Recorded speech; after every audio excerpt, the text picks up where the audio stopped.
Bonjour mesdames et messieurs, bienvenue à toutes et à tous pour ce Facebook Live des vœux 2021 de l'APUI Les Papillons Blancs du Douaisis. Vous le voyez, un format des vœux inédit cette année, au regard du contexte sanitaire et qui nous oblige à annuler notre traditionnelle cérémonie des vœux qui a lieu en début d'année. Alors nous innovons en vous présentant ces vœux en live. N'hésitez pas à poser vos questions, nous nous efforcerons d'y répondre à la fin de nos interventions, c'est-à-dire vers 19h30. Tout d'abord, quelques rappels des événements marquants cette année très exceptionnelle. La cérémonie des vœux 2020 a été l'occasion de vous présenter la vision associative CAP 2022. Ce nouveau projet associatif, ambitieux et tourné vers l'avenir, est le fruit d'un travail co-construit entre gouvernance et dirigeance. Il répond aux besoins des personnes et des enjeux de notre secteur médico-social, tout en portant nos valeurs, à savoir de solidarité, de citoyenneté, d'unicité et d'engagement militant. Merci aux collaborateurs et aux administrateurs qui ont participé à ce projet associatif. Nous poursuivons la mise en œuvre de la plateforme Chrysalide qui, à l'image du guichet unique, est dédiée aux personnes en situation de handicap, aux familles et aux aidants. Malgré la crise sanitaire, de grands projets ont débuté et avancent très bien, comme celui de la construction de l'ESAT de Raquet qui devrait voir le jour fin 2021. N'oublions pas non plus la réalisation de la masse de Quentin, pour laquelle nous avons dû reporter l'inauguration pour cause de Covid-19. D'autres projets ont pris quelques retards, comme la construction des classes de l'IME de Montigny ou encore l'extension de 14 places de foyer de vie, liées là aussi à la crise sanitaire. Ces projets seront lancés en 2021.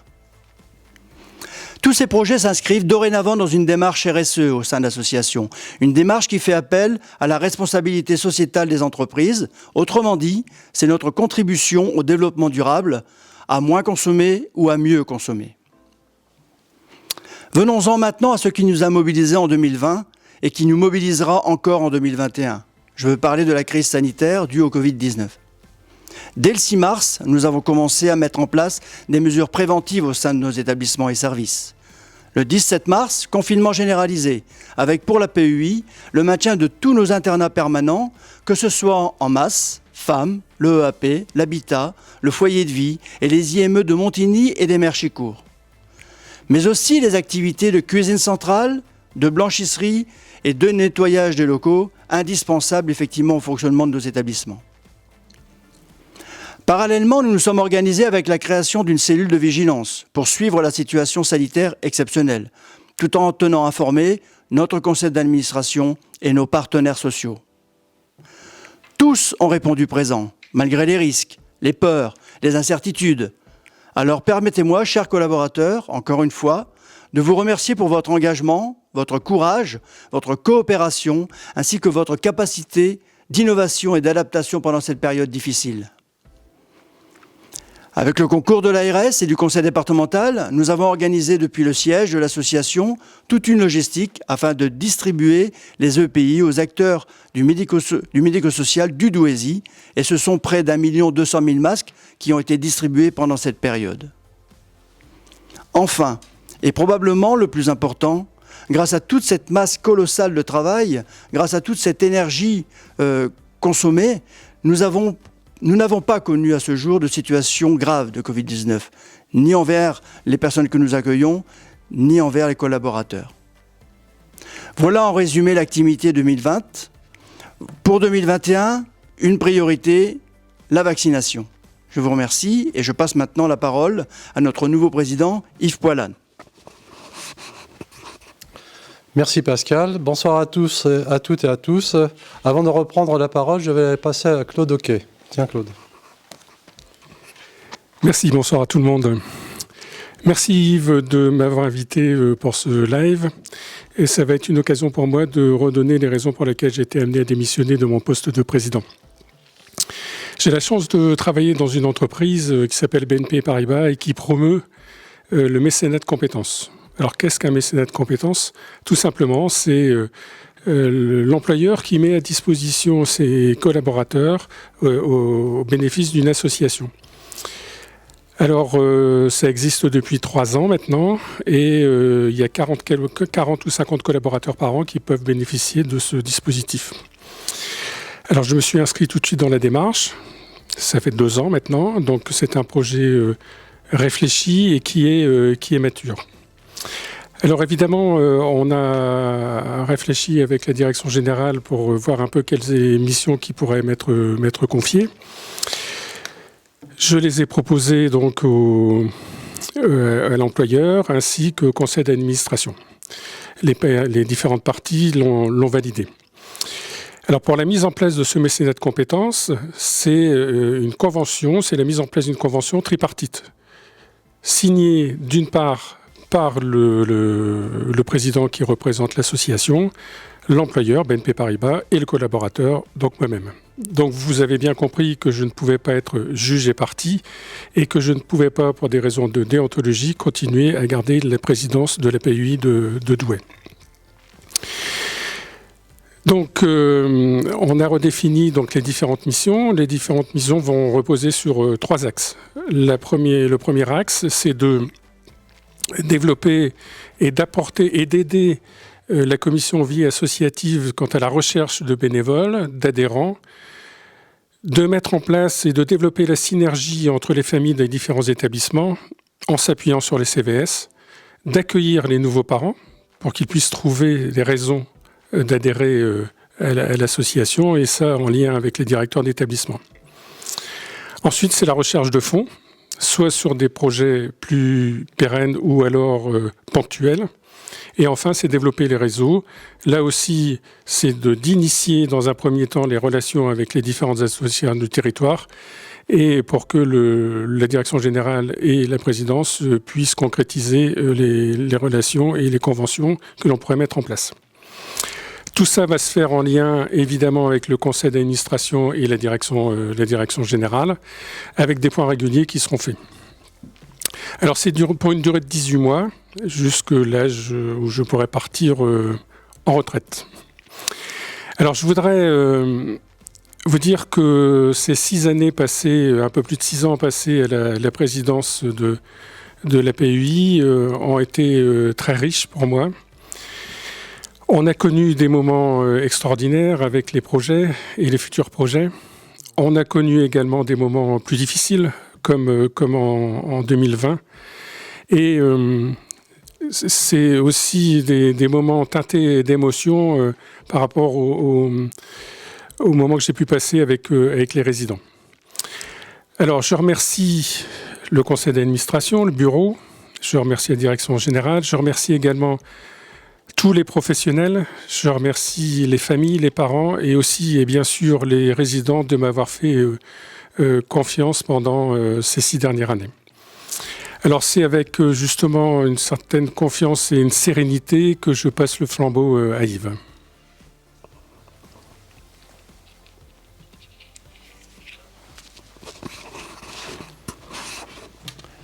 Merci Claude. En cette année 2021, le conseil d'administration se joint à moi pour vous présenter ses meilleurs vœux. Malgré le contexte actuel, c'est donc avec un grand plaisir que je m'adresse à vous ce soir pour ce live inédit de l'association. Une première puisque j'ai été nommé au poste de président de l'API le 7 décembre dernier par le conseil d'administration, en remplacement de Claude, qui a exercé ce rôle de façon remarquable durant toutes ces années. Je profite d'ailleurs pour remercier les administrateurs de leur confiance qu'ils m'ont accordée. La mission de président adjoint que j'occupais précédemment est maintenant exercée par Marie Landy, qui m'appuiera dans cette nouvelle responsabilité. Il est donc essentiel pour moi de vous assurer de ma détermination à perpétuer, avec le soutien du conseil d'administration, les valeurs et les engagements qui sont ceux de notre association. Je continuerai d'exercer les missions qui sont les miennes, dans la continuité de nos projets en cours et à venir. Notre association restera toujours à vos côtés afin de construire un futur meilleur, reflétant nos valeurs pour les biens des personnes que nous accompagnons. L'année 2020 a bouleversé notre quotidien. Cette crise sanitaire nous aura malheureusement démontré que l'inclusion et l'autodétermination avaient des limites. En phase avec la politique nationale sur le bénévolat de l'inclusion, pour des personnes en situation de handicap, il n'en demeure pas moins que cette démarche doit se faire quand cela est possible, en répondant réellement au projet de la personne accueillie et à sa famille. L'association travaille dans ce sens, se développe de nouveaux projets, accueille pour augmenter de nombreuses places telles que l'extension du foyer de vie, qui a reçu de la part du financeur un avis plus que favorable. Néanmoins et malgré notre avertissement, le nombre de places reste insuffisante. En effet, rien qu'à l'EPI de Douai, c'est plus de 500 jeunes, adultes, enfants qui sont en attente de place. En tant qu'association, l'un de nos objectifs premiers est la défense des droits et des personnes, et notre devoir est d'informer les services publics des besoins dans le cadre de la réponse accompagnée pour tous.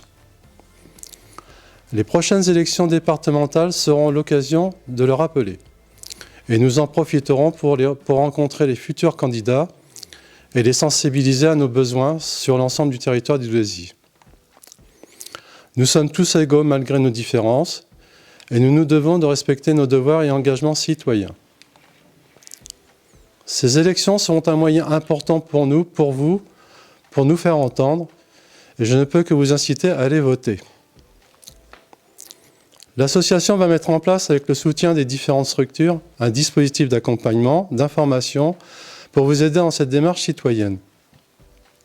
N'hésitez donc pas à vous rapprocher des établissements, et le moment venu.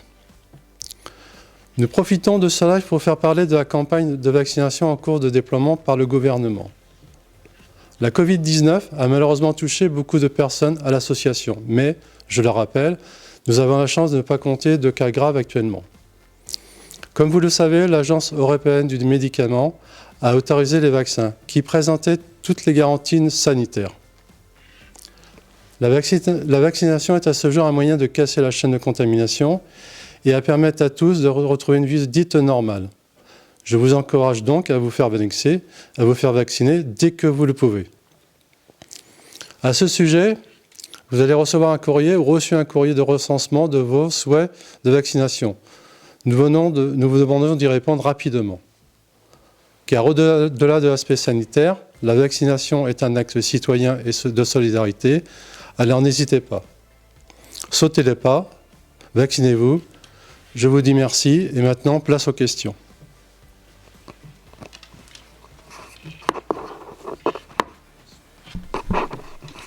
Alors pour le moment, on n'a pas beaucoup de questions qui arrivent. Je vous rappelle que vous pouvez déposer vos questions en ligne, donc n'hésitez pas.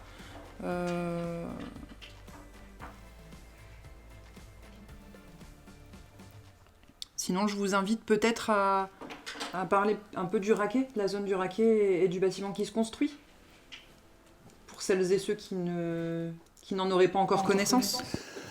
Alors quelques mots effectivement sur ce projet qui, je le rappelle, a sa genèse depuis 2013, fin 2013, début 2014. Le projet est ambitieux puisqu'il est le regroupement de deux établissements qui sont aujourd'hui à Lambre et Dorigny et qui vont arriver ici fin 2021 au plus tôt et en partie peut-être 2022. Et c'est le regroupement de deux ESAT sous une seule et même entité géographique. Et la construction est en cours aujourd'hui, un bâtiment qui fait pratiquement 8000 m² et qui sera aux normes de sécurité, bien évidemment, et de confort, autant pour les travailleurs que nous accueillons que pour les collaborateurs qui les accompagnent. Voilà. Donc une échéance cette année en 2021, un investissement pour les professionnels, pour l'association, et puis aider en cela effectivement par l'Agence régionale de santé qui nous prête son concours financier. C'est un projet, comme je pense, les projets à l'association, qui est indispensable pour l'avenir. Voilà. Merci. Est-ce qu'il y a d'autres questions ?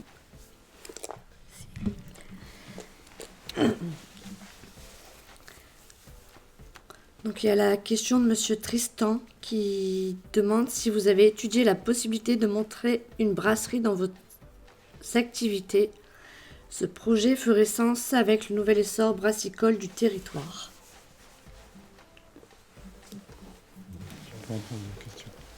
Je crois que le bureau et le conseil d'administration a déjà échangé sur le sujet.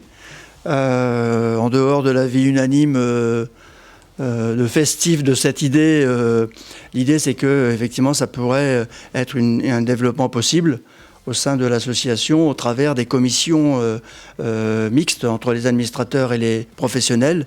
Et c'est quelque chose que l'on peut effectivement envisager dans notre plan stratégique à 3 ans.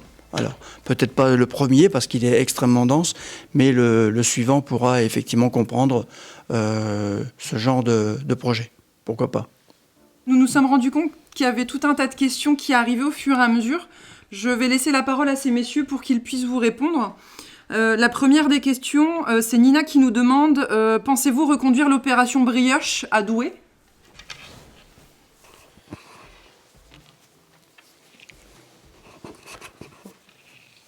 En fonction de la conjoncture actuelle, c'est difficile, mais si la situation s'améliore et qu'elle nous laisse à nous le temps de s'organiser pour faire cette brioche, nous serons satisfaits de le faire. Surtout, c'est un très bon contact. Ça permet aussi à certains de nos usagers d'être parmi nous à ce moment-là. Donc c'est dommage que l'année dernière, on ait été obligé de le enlever. Mais on souhaite ardemment qu'on puisse le réaliser au mois d'octobre comme il y a 2 ans, quoi. Voilà, donc il n'y a pas de problème. Si on peut, on le fait, ne vous inquiétez pas. Et on essaiera de changer peut-être la formule. On va profiter de ce répit pour réfléchir à peut-être une nouvelle formule. Mais enfin, on espère que les brioches seront présentes au mois d'octobre. Merci. Autre question ?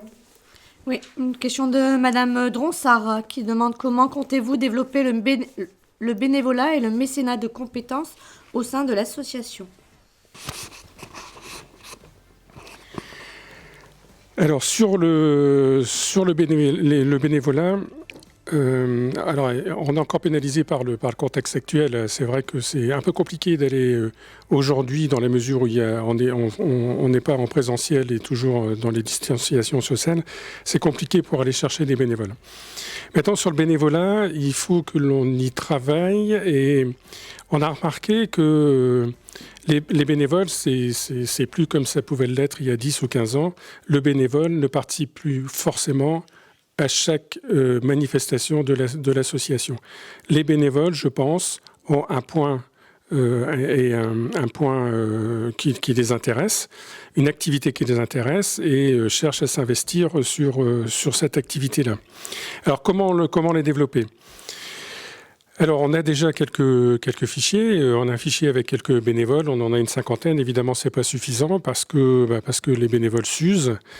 Et je pense qu'en instaurant la synergie avec les familles, les adhérents, on pourrait aussi imaginer de faire une cotisation à plusieurs vitesses. Et je ne dis pas que les bénévoles devront forcément adhérer à l'association.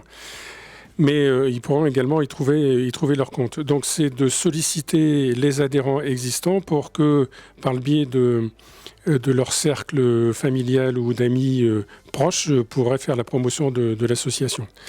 Ensuite, c'est de se rapprocher parce que, évidemment, on n'a pas la science infuse, hein, c'est d'aller voir un peu ce qui se passe dans les autres associations, mais pas seulement sur le Nord, peut-être aussi ailleurs. Il y a des associations qui sont très à la pointe, mais malgré tout, c'est quand même historique. Et puis, j'envisage également de me faire appuyer un peu par l'association France Bénévolat. Je vais prendre contact avec eux. Je sais qu'ils ont un fichier de bénévoles et voir un peu comment on pourrait mettre tout ça en place. Alors évidemment, il faut que l'on puisse proposer des activités aux bénévoles. Sinon, je vois pas l'intérêt. Donc, c'est en ça qu'on va travailler avec les commissions vie associative pour voir quelles activités et comment on pourrait inclure davantage les bénévoles que l'on pourrait avoir.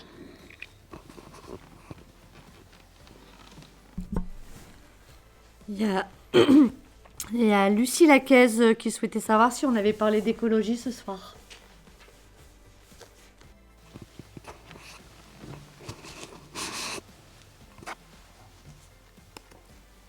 Alors, j'indiquais tout à l'heure, dans le cadre du projet, ou des projets maintenant à l'association, on s'engageait, on engageait l'association dans une démarche RSE. Alors oui, c'est notre participation à tout ce qui est démarche environnementale et ça touche un certain nombre de sujets qui pourront effectivement être développés au sein de l'association. Alors tant des actions qui peuvent être faites en interne qu'en externe. Et ça, on viendra, je pense, à avoir besoin de temps de réflexion avec les professionnels et probablement aussi avec les administrateurs sur ce sujet, puisque c'est un vaste sujet et c'est s'inscrire et inscrire l'association plus dans un état d'esprit dans un premier temps pour qu'on puisse avoir ce type de réflexes qui ne sont pas toujours évidents. Voilà. D'autres questions ? Je voudrais revenir sur le bénévolat, simplement de signaler que l'association accueille quand même 1350 familles actuellement et que nous avons donc là un potentiel important si nous savons vous motiver à nous rejoindre au moment où on aura besoin de vous, soit 1 heure, une demi-heure, une journée. Ça dépendra le sujet qu'on mettra en place ou le moment qu'on aura besoin de vous. Mais enfin, 1350 personnes, ça devra nous permettre, une fois que vous avez bien compris le bénévolat, que c'est votre association et que vous devez y adhérer, ne serait-ce que partiellement, quoi. Nous ne faisons pas que de la prise en charge. Nous sommes des familles avant tout, des parents. Nous-mêmes, nous sommes des bénévoles parents. Donc voilà, on est à votre service et par moment, on aura besoin de vous. Donc on compte sur vous. Merci. Bon. Et alors, on me signale qu'il n'y a plus de questions. Donc cette fois-ci, on va vous quitter. Le couvre-feu étant à 20h, encore aujourd'hui, qu'on puisse avoir le temps de rentrer. Alors merci messieurs, merci à tous nos auditeurs et puis à bientôt. Merci. Au revoir. Au revoir.